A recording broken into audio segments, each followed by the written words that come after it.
Now we have among the lowest inflation rates of any country in America, and we're still fighting to lower it even further. We've got the lowest inflation rate in any other country in America. It's amazing. What an achievement. I don't think we've ever done that before. This is historic. Joe Biden was lying yesterday about the economy. And when he wasn't lying, well, he was just displaying how his brain, which is full of mashed potatoes, just doesn't function anymore. Take a watch. Wages are rising faster than prices, and now we have among the lowest inflation rates of any country in America, and we're still fighting to lower it even further. Wow, we did it, everybody. We've got the lowest inflation rate in any other country in America. It's amazing. What an achievement. I don't think we've ever done that before. This is historic. The lowest inflation rate of any other country in America. Is that his stutter? Is that his stutter popping up again? It's not your classic stutter, is it? All right. Are we supposed to extend some grace to Joe Biden? You know, because he always extends so much grace to us Republicans and conservatives. He's always so forgiving and understanding and always gives us the benefit of the doubt, doesn't he? Just like he did Robert Bork and Clarence Thomas and Mitt Romney and Paul Ryan. And, well, don't get me started on today's Republican Party. Yeah. Okay. Let's extend some grace. He just misspoke. He meant the lowest inflation rates in the world, right? If that's the case, if we're extending grace and we're saying he doesn't have a broken brain, and what he meant was we have the lowest inflation rates in the world, then if that's the case, he's just a freaking liar. And his brain just functions fine. He's just a deceitful scumbag. Karine Jean-Pierre tried to repeat the whole, hey, the economy's great, everybody, message yesterday at the press briefing. Inflation is down 2/3, and we have the lowest annual core inflation since May 2021. Prices fell over the last year for gas, milk, eggs, chicken, appliances, and also used cars. Wages are rising faster than prices over the last year since the pandemic, and forecasts broadly expect progress on inflation to continue over the rest of the year. Okay, so let's go through this now bit by bit together, because when she spews out a lot of information that's been pre-written and pre-planned and pre-tested in her little pre-conference meeting, and she just spits it at you, you know she's trying to BS you. So let's start here. Inflation is down 2/3, and inflation is down 2/3 from what? Inflation is down 2/3 from the skyrocketing inflation that you had in the first 2 years of the Biden administration. And by the way, when you say inflation is down 2/3, let's use round numbers. Let's say inflation was 10% in 2021. And now in 2024, it's down 2/3, which means inflation is just, let's say, 3.5 points, right? Because that's 1/3 of 10. Well, guess what? It's not like prices are now reducing. No. Inflation down 2/3, inflation just being 3.5, hypothetically in this scenario, means the prices are still going up by 33%, right? It stacks on top of itself.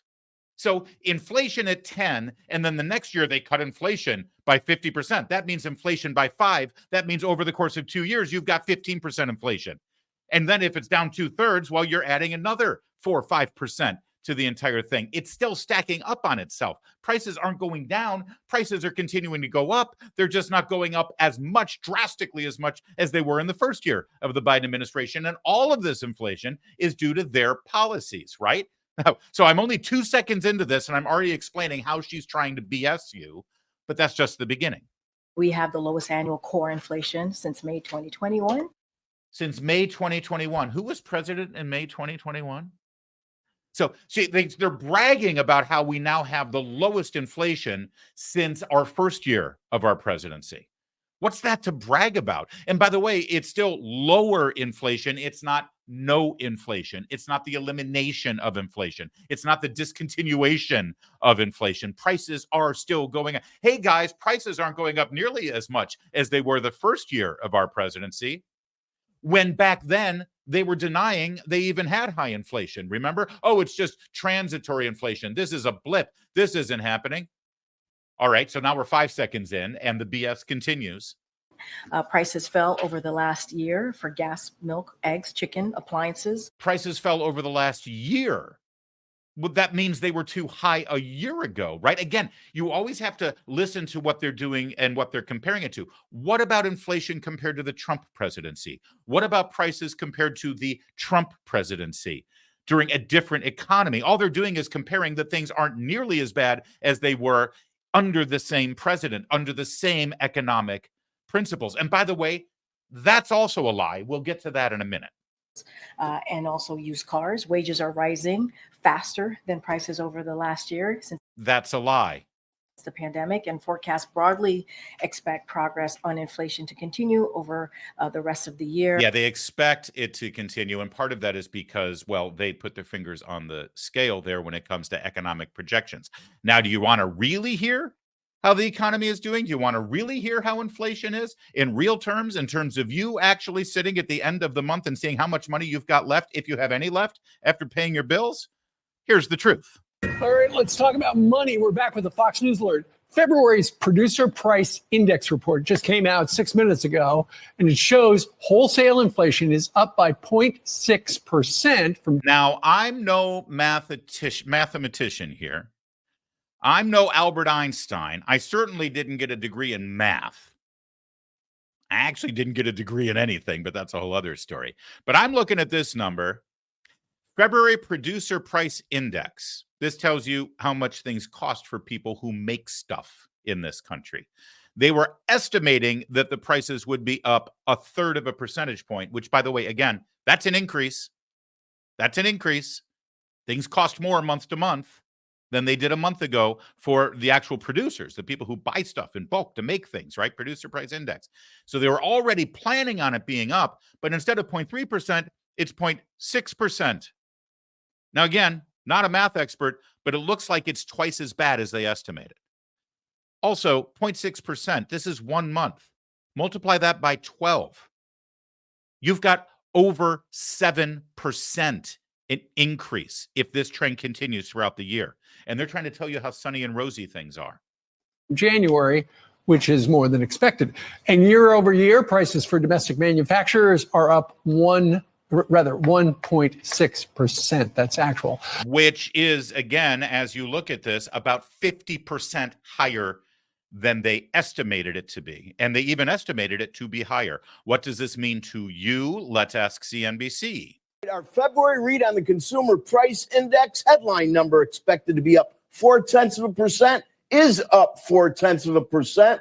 Now, if we look at the most recent lower number in this series, we had 0.3 in January and we had 2.2s in November and December. So this is now a firming issue as we've had back-to-back reads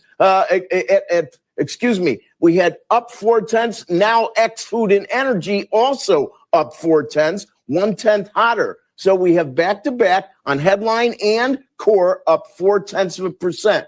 Now, 0.4 equals the look we had last month on core, and the most recent lower number was October. That was up 0.2. That happened to have been the lowest since Feb of 21. So we're firming here. Now, the year-over-year numbers also hotter than expected. 3.2 on headline year over year. That's 3.2. That would be the highest since Deese when it was 3.4. January remains at 3.1. If we look at year over year core, 3.8. Now, this is interesting. This is 1/10 hotter than we were expecting. So let me translate all that for you, if I could, and put it in layman's terms, because I, like you, well, am a layman. Month after month after month, under the Biden presidency, under Bidenomics, which is a word they don't use much anymore, everything costs more. Everything is costing more. Why?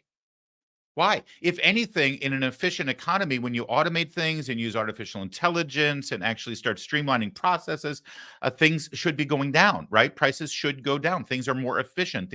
Why? Because of government intervention. Because of the value of the dollar. When you keep spending money you don't have, the only way you can pay it is to print more money because you don't have the money to spend, so you print more money. And as you print more money, then the value of that money is reduced exponentially. And so everything ends up costing more. Also, because this administration puts more restrictions, more rules, more regulations, falsely increasing the cost of labor and the cost of doing business because of all the extra regulations that are put on. Every time they do a new regulation, corporations have to buy a whole team of lawyers to wade their way through them.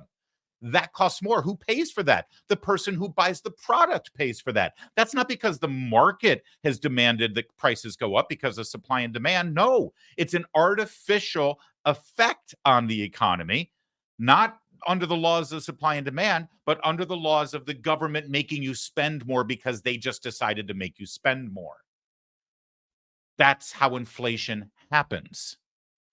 And it all happened under Joe Biden. So, let's go back to our original clip. Inflation is now lowest of any other country in America. And we granted Joe Biden grace there. We gave him the benefit of the doubt. The best of all possible scenarios is that he just misspoke. So if he just misspoke and what he meant was that things are going great and inflation is the lowest in any country in the world, then he's actually a liar. And so is Karine Jean-Pierre, his press secretary. So let's revisit our premise here. Maybe he's not a liar. Maybe his brain is, in fact, broke. Let's see some other things that President Biden said in this speech and in some other frequent recent appearances. Look, the communities everywhere and at this Boys and Girls Club. By the way, I've been a gigantic supporter of Boys and Girls, just the biggest in the country. But when I was a senator, I provided a lot of money during the crime sprees were going on for Boys and Girls Clubs. Do you remember that cartoon character, the dog, what was his name? He mumbled all the time. And people would all act like they understand. I'm not talking about Scooby-Doo either. It was another one. Every 4 words, he's doing an impersonation. Is that the stutter again? I'm saying I feel like I've got a pretty good working knowledge of what a stutter speech impediment sounds like. That's not your classic stutter, but I'm sure that's not the only. Let's see. I am sure he redeemed himself here. There are also cities all across America where highways used to be, and they along with redlining, they disconnected entire communities. Okay, let's give him another chance. Tremendous amount of things you can cut. Let me be precise. Tremendous amount of things you can do, not cut. He said, I will, but the bottom line is he's still at it. Okay, all right, let's extend grace again. Best case scenario, he can't read. Best case scenario, his brain's not broken. He's just illiterate. Or maybe his eyes don't work. And he can't see the teleprompter. And he doesn't have a big functioning working knowledge of, number one, the English language, and number two, what he's actually supposed to be communicating as president of the United States.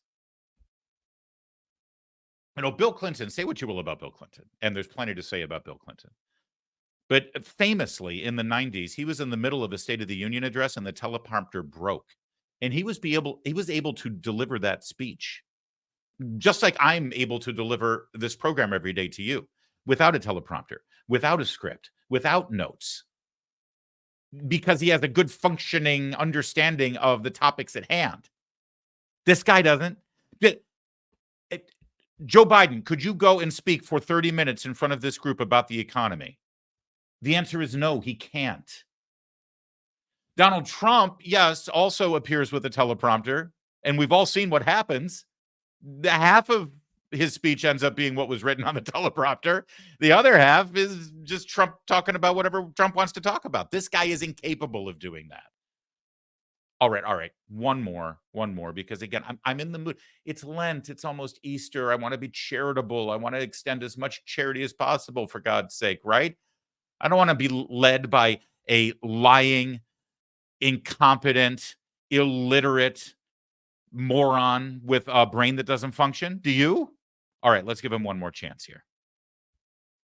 Last night, in the U.S. Capitol, the same building where our freedoms came under assault on July the 6th.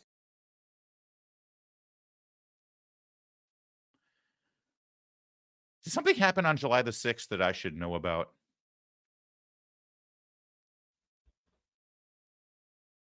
First of all, our freedoms did not come under assault on January 6th, so I reject the premise. But all this guy has for his campaign is fear-mongering about January 6th and MAGA fascists. And if Trump gets in, he's going to throw us all in jail and into the gulags and put the Constitution in the shredder. That's all he's got. And he can't even do that. So he's reading. Look at him. You can tell he's reading.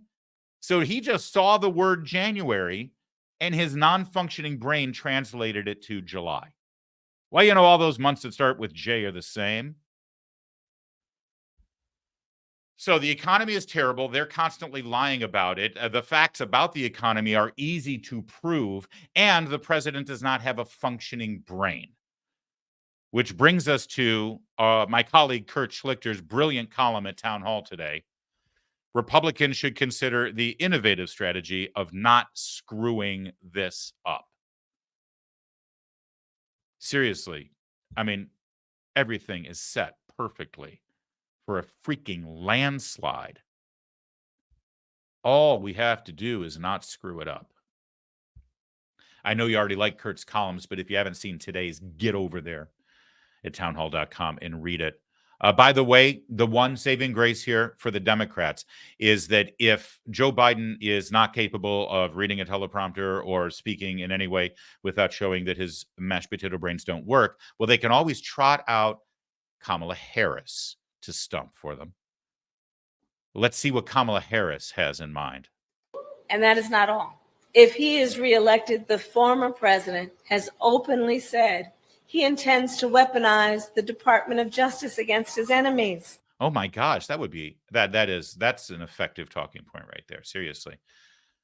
If the American people just knew the dangers of weaponizing the Department of Justice against political enemies, you know, like the most motivated people who come to Washington, D.C. for a rally in the middle of winter for their candidate, if they were just all rounded up and their doors were busted in with FBI troops, guns drawn, gathering them and throwing them in jail and making them sit and rot for months on end without a fair trial, and then putting them away in jail for trumped up charges like parading without a permit or trespassing on the Capitol on an important legislative day, or if the leader of the political opposition was actually facing unprecedented criminal charges right in the middle of a political campaign.